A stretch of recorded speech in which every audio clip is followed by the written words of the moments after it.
ithuba kumoya ingcwele bazalwane.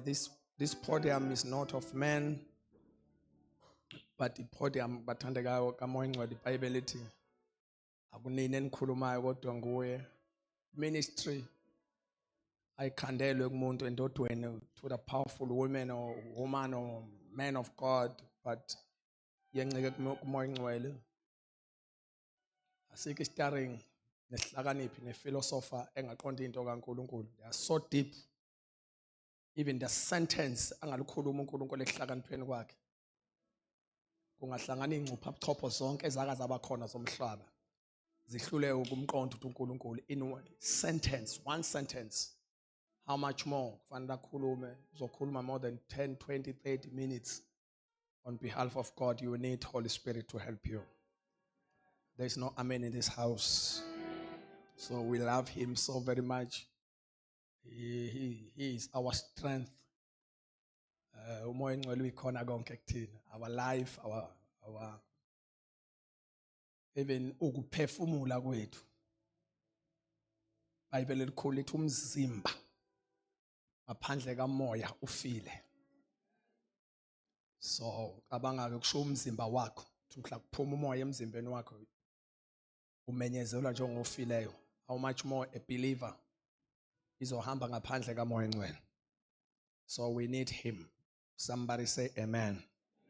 So siyabuhlonipha ubukhona bakhe in our midst. We feel his presence. Siyezwa ukuthi ubukhona benkosi bukhona bukanye nathi. Ngicela libonge liphinde lidunyiswe igama lika Jesu. Siqale ngokuxoxisela umama umpostoli uMbuyazi bazalwane kunama commitments amanye sine revival, that's number 1, and secondly kune family commitment. At times ipriesthood yasekhaya kube nikeza yena njenge deputy ukuthi akabambe okunye so that will bring balance. So attendela abantwana, one of our favorite daughter uyazalwa namhlanje, so befanele amnikeze attention because she loves attention. Wazama ukwenza mistake nje wangamnaka ngesikhathi sokumnaka, you will feel the heat. Kade ngifonela ngiza ngapha ebonga phela setup be right, kade phone manje thank you daddy and I love you, ngathi win mina ngizoshumayela kahle wena. Ukudlula lokho bengizoyikhotha imbenge yomile. So she is attending one of, then otherwise more than that bathandekayo attenda ke uzoba senkonzweni ntambama ye revival, so kuningi bengeke sikwazi ukubalansisa konke. Amen. Sibingelele bathandekayo baba Manchinga, siyabingelela mama Patso, siyabingelela mama, all the servants of God. Sis Maphindi, it's good to see you again. Ngiyajabula ukubona sis egameni lika Jesu. Amen. Sikhumbule njalo show bakutshela. Amen. So thank you so very much. Siyabingelela bathandekayo, the ministers of the gospel, worshipers, intercessors, people esiba thandazela ama intercessors ukuthi abe kwi position, abantu abanomthwalo okuthandaza isikhathi siyabademanda kakhulu. Angisho umuntu othandaza makumbulekile, ngisho umuntu okuyi ministry okuthandaza. So we need to recognize those people and trying to position them as much as we can. Isikhathi sikusona siyabademanda. Amen. Beya abantu abazokwenza a ministry of prayer, not ngiyabona abathandazayo nje okuyi ministry ukuthandaza kubona into abangayenzi ngoba baphuphile babona umbono, bayenza bengabonanga lutho nje, bayazi bakhonza ngokuthandaza. Awukho amela. Siyabakhulekela labo bantu, sifuna uNkulunkulu asilekelele bona. Bakhona bayakwenza ukuthi abazi ukuthi ministry bayitshethi ivuso nje abanalo. So uNkulunkulu uthi asiba align nabo for the last revival, for the last move. Amen. Yeah, I was raised uNkulunkulu ungivuse namhlanje busy preaching. Bengise pulpit mangade ngivuka ekseni. Ngishumayela message yodwa lokho ngiyiphindile. Lokho ngithe nje isikhathi se move yokugcina. This is time for the last move of God. bengikhuluma with hundreds of thousands of people. Angazi bekuphi lapha. Sengithandaza ukuthi ngaba khona ngawangempela manje. Bebaningi kakhulu abantu bembashumayeza lapha. Hundreds of thousands of people, hundreds of thousands. A number engangikwazi ukuyibala. But the message was one. Isikhathi se-last move. Isikhathi somnyakazo kokugcina kaNkulunkulu. And amandla uNkulunkulu abayenza lapha nami ngithusile. Kodwa umyalezo ungemningi lokho kushiya into eyodwa nje. Then mangivuka ekseni waphinda umoya ongcwele wafaka istamp sama intercessors nabazalwane abazoyithandazela imove unfailing. Abantu abangezokunqamuka ukuthandazela umnyakazo owenziwa uNkulunkulu manje. Uthi ngikhuluma neaudience wrong.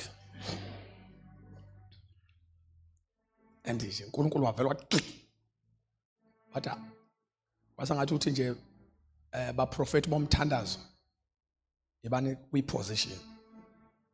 People will pray for this thing. Ngisho sebebona ngathi yenzeka bangayeki.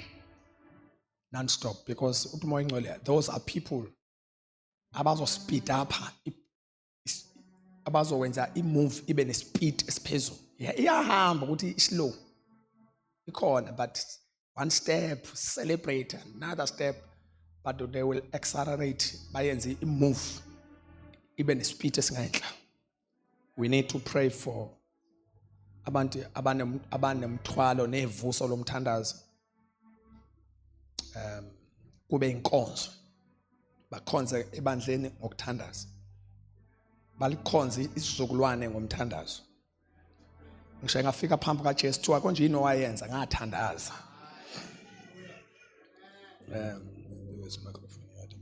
Fortunately enough, it's one of the ministry esingakwazi ukuyenza noma thiwa sibangaka. Ayifani ne-pulpit message, ne-pulpit ministry, yeah. Pulpit ministry iyasilimita. But ukuthandaza sonke la, singathandaza sonke la. Kungasho ukuthi nenzani manje. Kube i-order sithandaze sonke. Kodwa ngayi disorder sishumayele sonke. So those, I was just trying to think. Niyibamba lezi zinto umoya ngcwele ayikhuluma eqala. Niyayibamba konje? I was trying to think why uNkulunkulu wayenza umkhawulo. Niyawazi umkhawulo? Wenza ispace noma i-territory yomthandazo wayenza yaba nespace esiningi ukuthi engakwazi uku-accommodate abantu abaningi. Because a pulpit ministry bazalwane bami is so limited. Before we early, isikhathini esi-early, before kungene nje before New Testament yayiranwa umuntu oyedwa iziyophela. Kwakuba umpriest uthathe pulpit umpriest from A up to Z. So after the outpouring of the Holy Spirit, ya upgrade to ministry. Sekunabantu mhlamba abangaba a number of 5 uma bebaningi kakhulu in one service. Abangakwazi ukuphatha imic beza ngaphambili. But in the church of 2,500, in the church of 15,000 members, should abantu abakwazi ukuphatha microphone bangaba ba 5. Should there is almost 24,900 angaze nibani abantu abangayiphatha mic. Usuyabona ukuthi iministry ayidependele kwi-pulpit kuphela. Uze sikhonze sonke fanele sibe nenhliziyo yokuthandaza sonke. Zintathu inkonzo ezenza bonke abantu bonke babe ingxenye yazo. One yokuqala i-fellowship. Yokuqala yini? Sonke siyaba khona enkonzweni futhi kungashiyi ukuthi kusesibaningi kakhulu. Futhi uNkulunkulu uyajabula masize sonke. The first ministry is fellowship ministry. Second ministry is prayer ministry.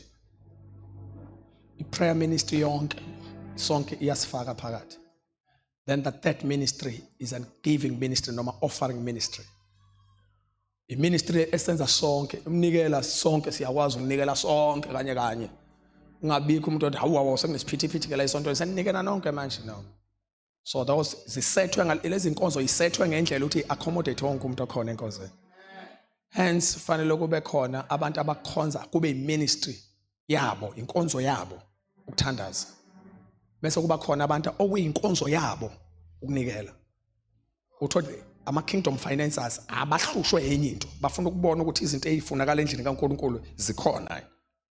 uJesu benabo lo bantu ethimini yakhe. KuLuke chapter number 8 khona abantu ababengathinti microphone bebhekelela nje izimo nesimo mpilo seministry kaJesu. Luke chapter number 8. Awufunde Luke 8 verse 2. Sheshisani nali ministry lami liphela siqhubeka nesubject. Akafundi njalo ofundayo namanje. Verse 2.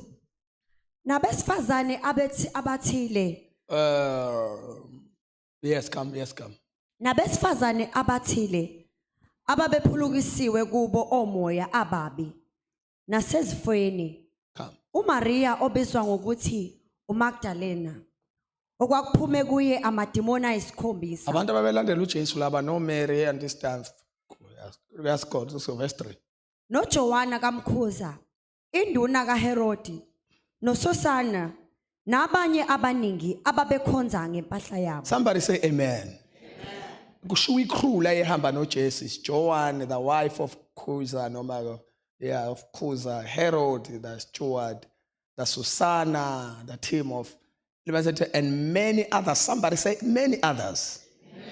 Listen, who provided for him from their substance?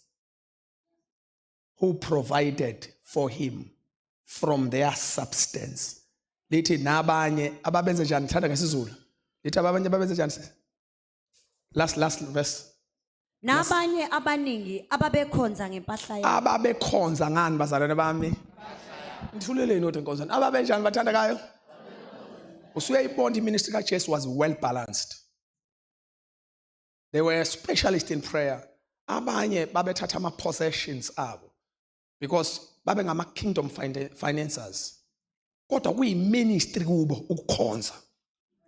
Babe ngekho blessed for choma, babe blessed to minister. Once uNkulunkulu andisa imkhawulo yabo babe khonza ngempahla. Babe Jesu cela uphathe microphone uphilisa abagulayo, deal with everything. Thina sizodila nalezi zinto ezisema side. There was babe ngama specialist bekhonza ngaloyo nto. And uNkulunkulu wayebakade ba pinpointile then athulula inqwaba iabundance of blessing phe kwabo.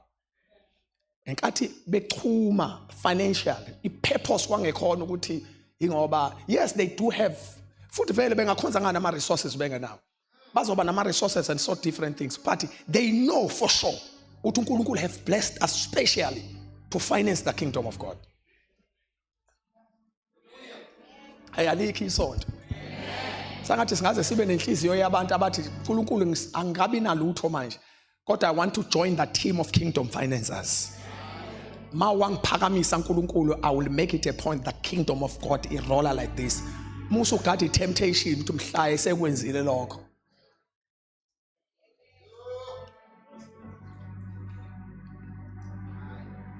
Malibonga liphinde dunyise igama lenkosi. So we need all to balance the ministry. So it's one of the work of the Holy Spirit to balance the church, because our church libukhali nqanye. Sizulu is right? Libukhali nqanye. We are busy producing pulpit people. Busy producing pulpit people. Pulpit believers. Sonke staff esiskipha abantu abafana bezemsamo la. Eseresathu kune havoc. Kune siphithiphithi ngoba umuntu meke yagcwala lento ufuna imicrophone. Yento angazi uzoyenzani nawo manje. Because no, I don't want to blame you, but even the system of the pulpit have messed up the system of the kingdom. Because siphakamisa ipulpit kakhulu sangathi umuntu opowerful omile la. Sangazi ukuthi inkonzo iyaphelela umuntu ehlale lapha emonitor. So bese sifikile la siya khona uma sesiraise the good comfortable followers. Ama followers are comfortable kwi following. So bese sifikile la siya khona. Abantu aba comfortable kwi space abakuso. Noma simvezile camera noma simfihlile kodwa afile comfortable. How know the world angazi umhlaba ungayizwa kanjani lento engikhulumayo akuni uqoqwa pha umhlaba nikhona nibathandekayo. That is what have damaged the system of the kingdom. So namanga imalanga, even how I present the ministry, indlela engipresenta ngayo ministry ngenza umuntu ongezi la kube sengathi umuntu useless. Size sithi ungabi ifurniture nje esontweni. Ungabi ifurniture. Ungabi ifurniture nje esontweni. Kanti khona abantu abagcotshelwe to support noma into esuke yenzeka. Abanye bane grace ye presence. Khona umunye umuntu oba successful into oyenzayo ngenxa ukuthi njalo makumenyezela into uba khona. I ministry uthi makumenyezela into I will be there. Benza into ibe success ngeavailability. Ukuba nikho la nkona kandleni ngabe ngiyayisho into engiyishoyo. Should into oqala nje ibalekile ukuthi uba khona. Inkonzo lento ukuthi uba available fellowship. Singakafiki ukuthi ufike wenzane that ukuthi ufikile. Wenze into ebekade ifuna ukwenza uNkulunkulu yaba impumelelo.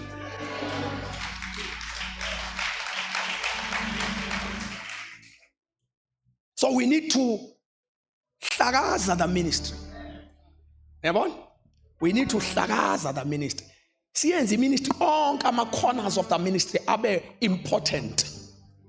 Uba ngizokhuluma ngo100. Bengizothi iministry out of 100 minus 10. So 10 divided by 100 divided by 10 uba lo 10. Hey Jesu ngabhedi phambi kwekhamera khona. Uyawuthi. So masifuna ukeep 100. Masifuna ukeep 100. Should ufane so divide. Masifuna ukeep 10 ufane so divide 100 by 10. Angithi uzophuma u10 lapha angithi. Uze sibuild lo 100 ke. Should ufane sithathe labo 10. Asinganiki u50 omunye. Uze sikhande kahle 100 ufane senze labo 10 siba times 10. Uze kuphuma 100. Kusho ukuthi ke each and every corner in the church li important ngalendlela yokuthi lilingana no 10, lilingana no 10, lilingana no 10, lilingana no 10, lilingana no 10. Oh let amanzi 10. Oh wenza ukuthi 10. Oh hlala phansi and say hallelujah 10. Oh nikela 10. Oh shumayela 10 is equal to 100.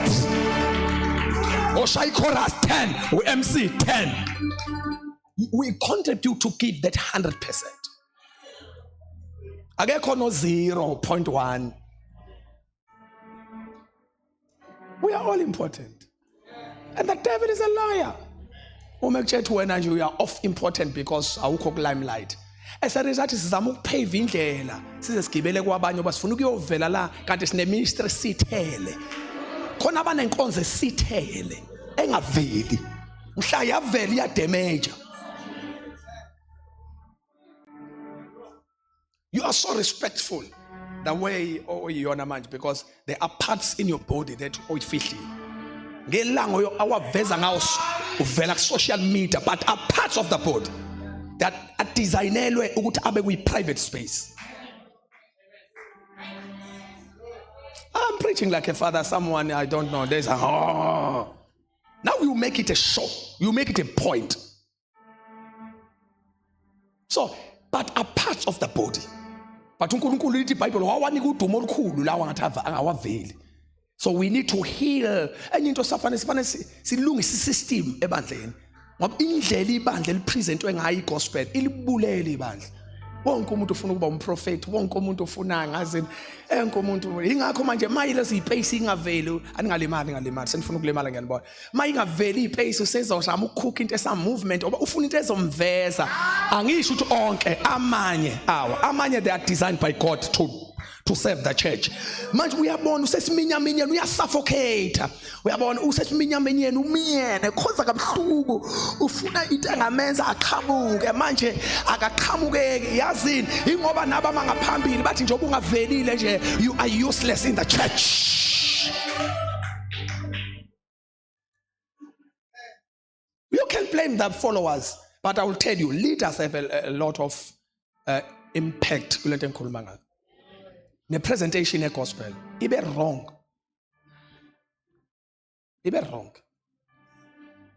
Khona abantu ngathi asibadingi. Khona abantu ngathi ba useless. Khona abanye abantu ngathi nje kanti inkonzo zonke ziyadingeka. Somebody say amen. funda ke ngane kaJesu sesiyathandaza. Nizuyile umoya ongcwele utheni? The sonke sithi njani? Half of my ministry is gone.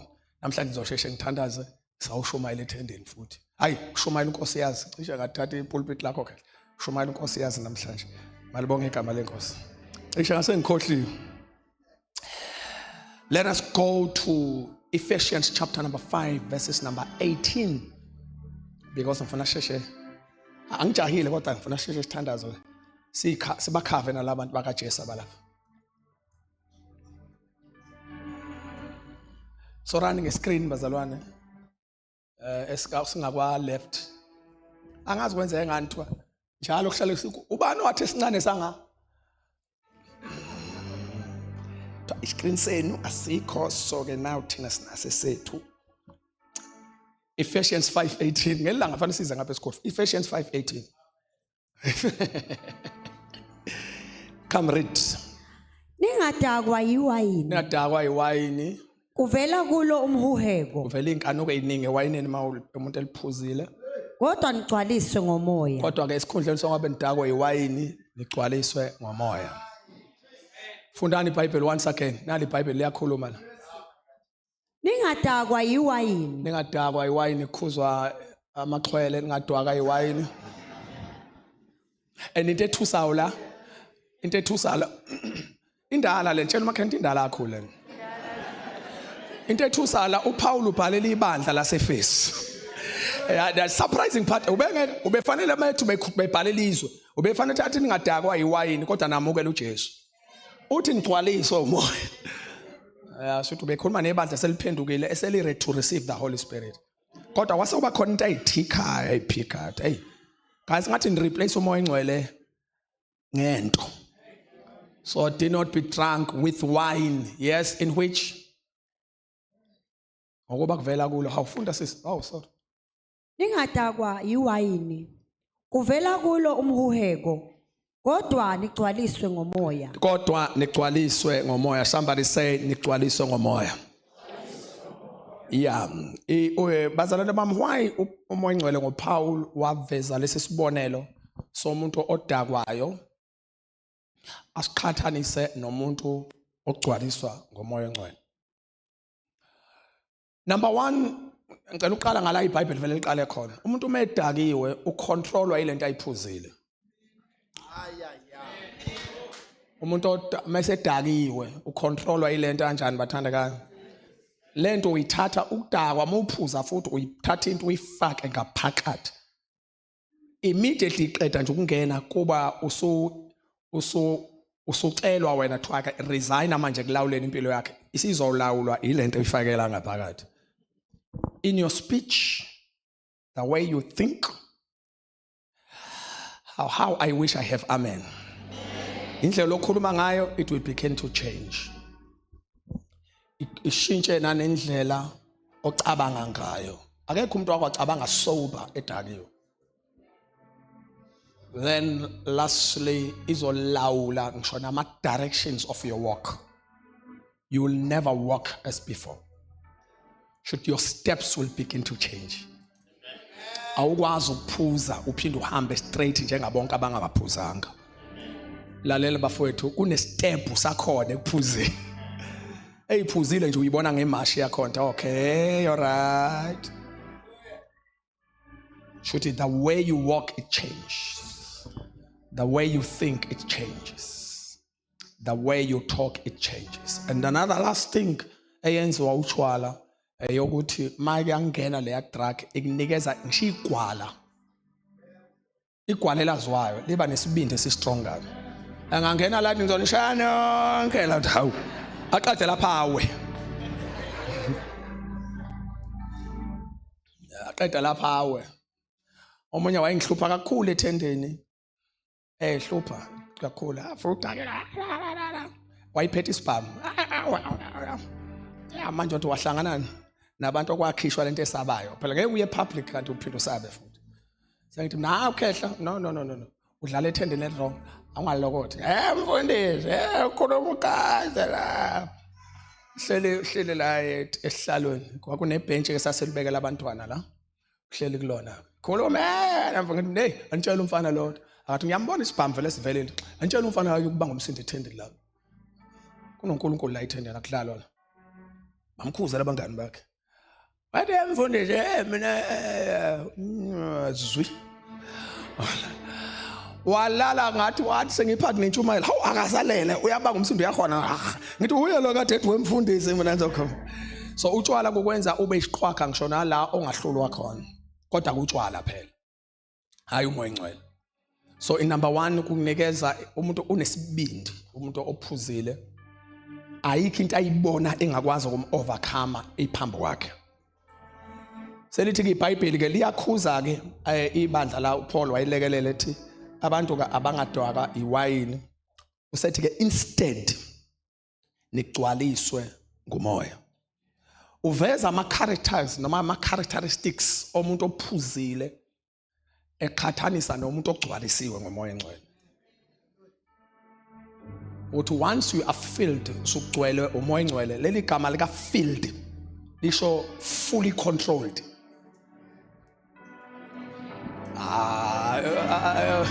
Kunabazana abasanda ngena la ebuilding eyibakhonza kamnandi labazana. Yazi ngiyabathanda ngisenqeka usikhana nikhona nibathandekayo. Ngicabanga ngohlanganyana nami. Lalelani bathandekayo. Lisho a fully controlled person. Makuthiwa be filled lisho ukuthi lawulwa ngokugcwelwe umoya engcwele. So wonke umuntu okholwa nosindisiwe kufanele afinyelele la umoya engcwele khona elawula impilo yakhe ngokugcwele. Malikhuluma malithiwa be filled lisho ugcwaliswa. Ugcwaliswa umuntu ongena entweni wacwila kuyo ongayilawuli olawulwa yilento angene kuyona. So now bathandekayo, it's very important ukuthi umoya engcwele ke einsukwini zethu uNkulunkulu ufuna ibandla lilawulwe ngokupheleleyo umoya engcwele. Mangithi ngokupheleleyo ngisho ukuthi kuwo wonke ama-aspect empilo yakho udinga ukulawulwa umoya engcwele. Akungabikho i-area ocabanga ukuthi umoya engcwele akangeni kuyo. Ingakho lithi iBhayibheli sobukana mase sibukana ama-functions very soon kamoya engcwele. Kukhona le part ethi uyakunifundisa konke. Right kodwa? Uyakunenza njani bathandekayo? Konke niyawazi konke kodwa. Yeah, he will teach you all things. Uyakunifundisa konke. Kusho ukuthi ikholwa ngokwaNkulunkulu wasezulwini lilindelwe ukuba mase limamukela uJesu mase lilawulwa ngokugcwele umoya engcwele. Kuya yonke into. Wena uhlupha unama areas awakho. Uthi yabona masokuyila hayi bazana nakusadingeka umoya. Ingakho ngalungisa la indlela. Hey, mina ngebe ngisamlalela umuntu mase lalela ke la kufuneka umoya la ngithi hayi bye. Because iqiniso leBhayibheli lithi impilo yekholo afanele ilawulwe umoya engcwele from A to Z. So leli gama lika filled lisho ukuthi ke masikulungele njengabazalwane ukulawulwa ngokupheleleyo ngomoya engcwele. Somebody say amen. Last time besigcine sikhuluma ngendaba ethu bangifuna sibuka ama-functions awu-2 mase siyathandazana oba maningi ngizothatha amabili abalekile mase siyakhuleka. Last time sigcine sikhuluma ngento ethi yiphi indlela esingakwazi ukwamukela ngayo umoya engcwele. Anti ibandla lalikhona. Sakhuluma ngokuthi through prayer, sakhuluma ukuthi fanele se-establish i-upper room. Wonke umuntu ofuna ukuhlangana nomoya engcwele makanze sure ukuthi unayo i-upper room. Ngoba abazalwane bakwi-early church bahlangana nomoya engcwele kwi-upper room. Sa-emphasize into ethi umoya engcwele kwakade kune-feast ye-Pentecost kwakugcwele different nations, but umoya engcwele akayanga noma ikuphi exukwini waya la kwakuthandazwa khona. So it's so much important. The way to attract the power of God and the Holy Spirit in your life, you must be a prayerful person. Sase sithi bazalwane bami uLuka 11 uverse number 11 ungamfundi. Sase sithi wasinika i-direction yokuthi nakhona awuthandazi noma yini kodwa uthandaza ucela umoya engcwele nikhona. Nina nibabi nikwazi ukuphiza abantwana beni izipho ezinhle kakhulu kangakanani uyihlo sezulwini ake ukubapha yini abacela kuye becela umoya engcwele. Sathi umoya engcwele uyakwazi ukuba abe main item kwi prayer life yakho. kube yona into idinga ukwedlula ipromotion, kube yona into idinga ukwedlula umshado, kube yona into idinga oyidlula umuzi omkhulu, kube yona into idinga okuyedlula ukuba yimillionaire. But before, angisho ukuthi ku-wrong, kodwa kuyi-main item yempilo yakho, I need Holy Spirit and fellowship of the Holy Spirit.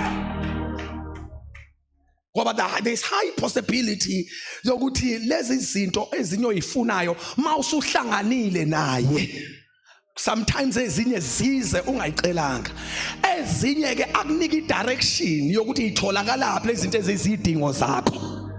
So uma ingekho umoya ongcwele, you are like a person ongena campus, ongana campus, nayazi campus for i-directions. Okuyini manje sekuthiwa yini manje lokho, navigate nikhona nibathandekayo. So it's so very much important church ukuthi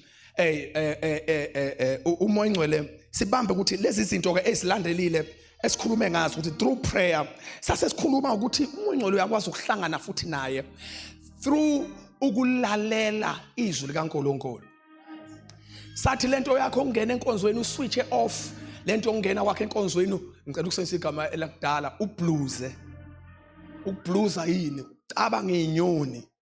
In the house of the Lord, you will miss the power of God. Yabo njengoba ngishumayela nje, it's not just words. Uthi amazwi engiwakhuluma uJesu, uthi amazwi engiwakhulumayo awukuphila. Nikhona nibathandekayo. Yeah, every time umoya ongcwele mayikhuluma is bringing life. Kudependa kwi-receiver. Sasithi ke set up, lungisa kahle indaba yakho ye-receiving. Ngoba abanye abantu akukhona uthi ba long overdue. Ngabe kade umoya ongcwele wehlela phezu kwabo, inkinga yabo i-art yokulalela abakaze abayilungisa. Khona abantu who are very poor vele nje generally ekulaleleni, vele nje concentration yakhe ya paralyzed wakudala nje, because devil knows ukuthi the way inye indlela uNkulunkulu ayisebenzisayo ukufinyelela kuwena ukuthi ulizwe izwi. Ukholwa kuzwa ngokuzwa, ukukholwa kuza ngokuzwa, ukuzwa izwi likaNkulunkulu. Umi ifila kubazana ifocus yakho, once you come in the house of the Lord and switch off, ngiyakutshela ungagejwa amandla egcwele indlu yonke. Kanti uyile nhlobo engakusebenzi ukulalela kwakhe. Bazalwane, indlela olalela ngayo iyona ndlela oreceive ngayo. Uma ungezwanga lutho ungareceiveani. Engakho kwakhene lithi iBhayibheli bahlala phansi bonke base bebe attentive. Lithi iBhayibheli bamlalela ubani uPetro with expectation. Bamlalela belindele to receive something. Lithi iBhayibheli wakhuluma uPetro wathi sephakathi nentshumayelo engakayiqedi. Lithi iBhayibheli amandla kaMoya Ongcwele ehlela phezu kwabo. Yile yadala lokho i-concentration yabo ne-receiving yabo yayimi right. Ngoba ibandla libamukela umoya ongcwele, kanti indlela yokwamuka yokulalela khona umuntu ongena endlini kaNkulunkulu avela alahleke nje. Demonic. Khumbula amabhodwe ongawacishanga nowacishile, akuzona indaba zamabhodwe lezi. Niyakwazi ukukholwa umuntu mayikhuluma nge-share testimony. In one of the crusades I say Northern Natal, one abazalwane they shared a powerful testimony. Labazalwane bathi babe kade bephumile kuyokubeze beye kuyi-prayer camp. Shothi I don't promote this. Kwakwenzeke kuyiphutha. Bephumile beya kuyi-prayer camp. Then it happened bebeshiye bephekile something estofini. Ma bephuma sebekhumbula sebehambe fast sebethandaza. Uthi achaman istofa ngisicishanga. And bakhumbula phakathi nomthandazi, yabona umthandazo we-night prayer. Istofa ushiye ngayizolo. Uthi bakhumbula la ko-12 amandla inkosi asephakathi kwabo. Wayise uSathane seyahaya koyedwa wathi do you remember ukuthi istofa usicisha, and wakhumbula ngempela. Uthi kwakhona into ethi kuye should we must stop this prayer and drive back siyocisha istofu nje cabanga. Uthi lalela wathi mayingikhumbuza leyo nto uthi ngase ngishintshe indlela engangithandaza ngayo. Ngathi izingelosi ngiyanicela ukuthi ngigijima niyongicishela istofu. Ngithuleleni ngiyashumayela nje. Wathi ingelosi ngiyanicela hambani niyongicishela istofu. Yini ndaba ngoba ngeke ngiphumela. Isandla senkosi siphambi kwami siphezulu kwami, angikwazi ukushiya le prayer meeting ngiyocishana ney'tofu.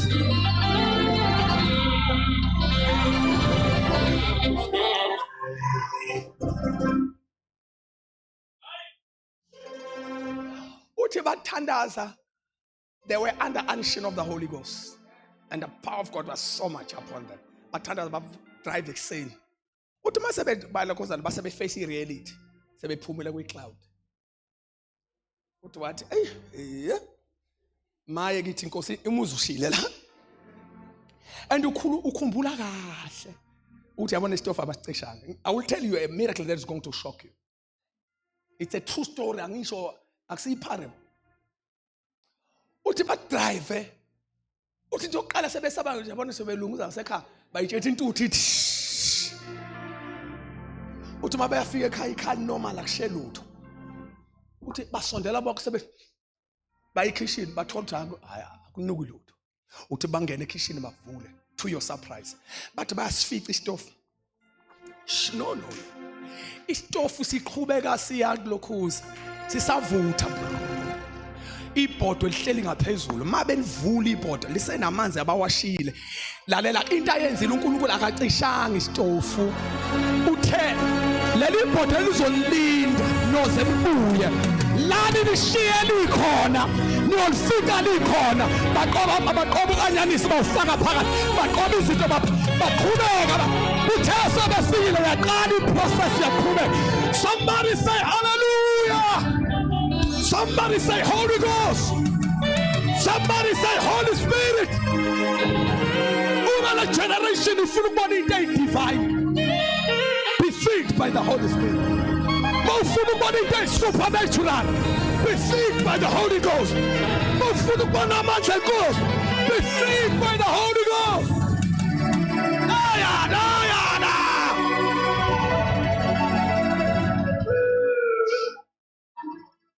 It is not the gospel of Jesus Christ if everything is common.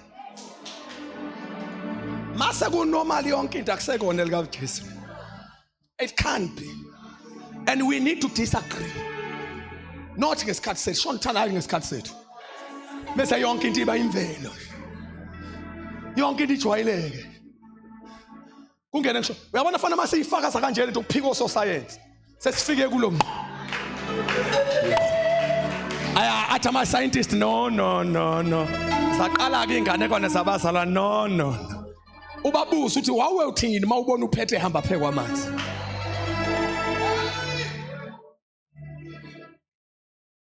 Shuthi mhla kumenyeza uLazarus ephuma egquma kanje ethuneni enyuka ama steps eya ngaphandle wawe uquleka wena. Mhla kumilanga nse uJoshua engakaqedi ngezitha zakhe shuthi wena awuzophela nya. Mhla kwahlumlile ezulwini kumu Eliya wasuqothula yonke into awuyophela nya. Mhla ukukhonjwa ngenduku kuvule kulwandle wawuyokwenza njani? Ayikho normal lento esikuyona. But a key person here, be filled by the Holy Ghost.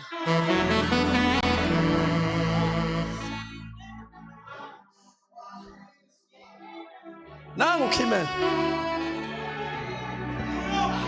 Nangu Kimen. Nangu Kimen. Yeah. Nangu Kimen. Nangu Kimen. Once you don't have the Holy Spirit, everything will be normal. You will have just an ordinary gospel, natural gospel. Ivangeli lingachanswa ngisho nomuntu ongakholwa.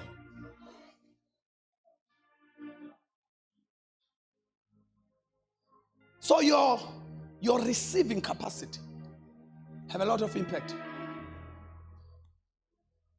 uJesu ufike kwenye idolobha la ngakubo. Unfortunately wakusenatha rap Galilee. Ufike eGalilee lithi iBhayibheli uJesu akaperforma ngemangalise ngakanani lapha. Lithi wenza wabeka abantu ababili beheld. Waphila few. Emva kwalokho abantu bahlupheka bafa nezifo zabo bekhona. Ababa ngamaxhwala baqhubeka bangabona. Abahlupheka baqhubeka nokuhlupheka. Jesus was around. But lithi iBhayibheli he did not perform. Lithi waperform imangalise encane bese ethi ngenxa ungakholwa kwabo. Yazi lithi iBhayibheli abamemukelanga as the Messiah. Abamemukelanga njengomprofeti. Bamukela njengendodana kaJoseph. Wathi ayikho ke indodana kaJoseph in the history ephilisa abagulayo. What is not biblical. iBhayibheli asinandodana kaJoseph ephilisa. Uma uMessiah ungamboni kimi shuthi imangaliso zakhe izokulinda nazo. Lithi iBhayibheli mayaqeda nje uJesu kwenza njalo wehlele eCapernaum kodwa laba abazalwane. Lithi mayehlele eCapernaum baletha kuyisithi bonke abantu abagulayo nabangaboni nabaxhwalile naba bonke abangahambi behliselwa kuJesu. Lithi iBhayibheli bandla lithi wabaphilisa bonke. Washintsha isport nje yaqhuma into. Shuthi you're receiving indlela omukela ngayo izinto have a lot of impact. You come to hazamai. Uyazi ngelanga ufana ukuthandazela ukuya enkonzweni kuyo receive. Ungathandazela enteni. Uthi inkosi ngicela mase ngifila ukungagejwa izinto ezisekimi. Shoot, I'm looking for another generation. Mhlambe enye le. Ngithi fana ukuthandazele manje ukuthi inkosi ngicela ungagejwa izinto ongilungisele zona. This is not a gathering of what you call. Now uNkulunkulu. So, laba abantu bamukela umoya ngcwele futhi true receive izwi. Umoya ngcwele uyaqasha ezwini lakhe. Aphumela kwabanimukelayo. Enye indlela zokumamukela umoya ngcwele. And the third one ile sayifunda last year, angazi how many one. Le sayifunda last week. Sikhuluma ngoPaul efike ebandleni laseEfesu. Lithi iBhayibheli wababuza uthi naka namamukela yini umoya ngcwele ngelanga naphendo kangani yakhombolayo. I-process ye receiving yalapha lithi iBhayibheli uPaulos amayesetholithi umoya ngcwele abakamtholile lithi wababizela ngaphambili wababeka izandla. Should through the laying of hands umoya ngcwele uyakwazi ukwehlela lapha yona. Kodwa not just the power of the laying of hands. The laying of hands kubeka izandla phezulu komuntu ovula inhliziyo to receive. Lithi uPaulos angafika kanti mina manje ngobile why so slow. Ngale same verse. Funa nibone la. Acts chapter number 19 girls.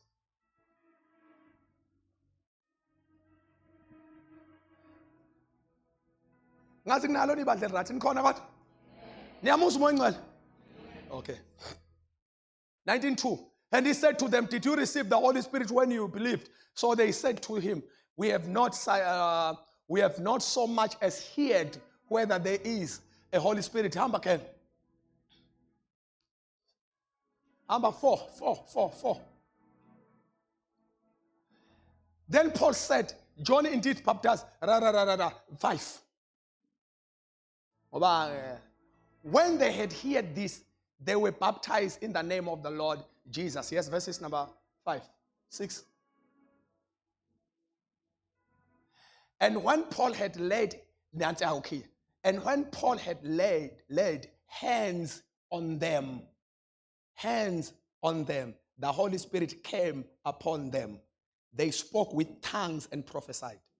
But when Paul had laid hands on them, laba i-receiving yabo kwabeka izandla amandla kamoya ngcwele ahlele phe kwabo.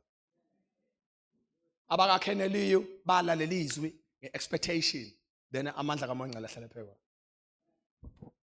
AbaseJerusalema bahlala kwi-upper room bathandaza amandla kamoya ngcwele ahlele phe kwabo. Those are different ways to receive the Holy Ghost. But bonke laba bantu bapushwa ilento ekuthiwa expectation. Bonke bapushwa ilento ekuthiwa expectation. Umoya ngcwele akezi kumuntu ongamlindile. Ngenze example la ekhaya ngathi umoya ngcwele is a person more than you. When we person kancane kunayo. Nawe awuhlali kakhulu endaweni ongamukeliwe kuyona. La unganikwa khona attention usheshe uthi uyadlula. Because you feel offended, you feel small. Mawuba phakathi kwabantu abangake-recognize. More especially uma ukuthi une-power. Amen. Mangena inkosi la ingena la ngishaya ukuthi ubani. Inkosi intontoni ngicela wenze sibone. Sivele kube normal. Sithi awu usabona nawe baba. Njani bhuti aphile to the king. Believe me you. Noma ingajahe lutho.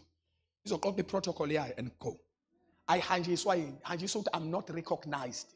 I'm in the place la abantu abangangazi called who I am. But ngomajesty but abangiboni. So nomoya ngcwele same applies. Angakwazi ukuhlala la ngalindelwe khona. Uma ungalindele lutho, njengoba ngikhuluma namanje, akudingi abantu abaningi bazithi umoya ngcwele fanele kube umzumzum ukuze umuntu amamukele. No, awukwazi awumtholisa ukuthi uqubuziwe, umtholisa ukuthi ureceiveile. Umoya ngcwele uyakwazi ukwehlela phezulu kwakho ungabanga namsindo. and come upon your life. Come on, church. Amen.